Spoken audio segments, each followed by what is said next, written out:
Israel terus berupaya untuk melancarkan serangan ke kota Rafah, jalur Gaza secara tepat.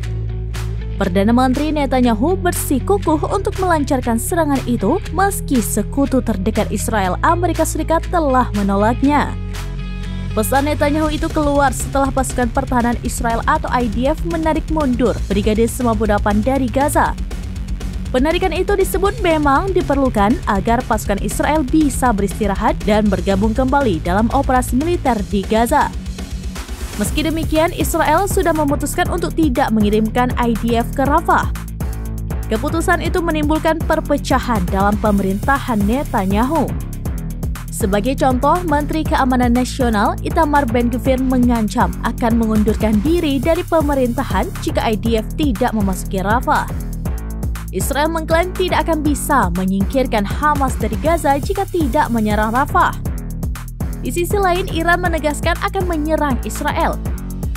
Serangan Iran itu nantinya akan menjadi serangan balasan terhadap serangan Israel pada Senin 1 April 2024.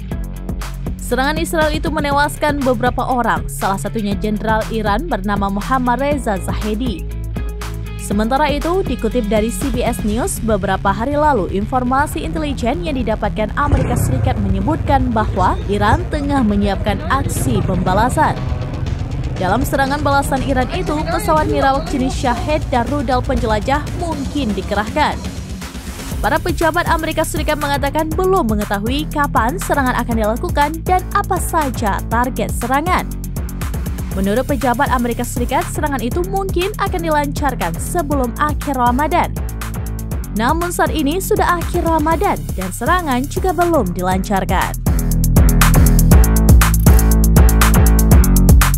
Download Tribun X sekarang, menghadirkan lokal menjadi Indonesia.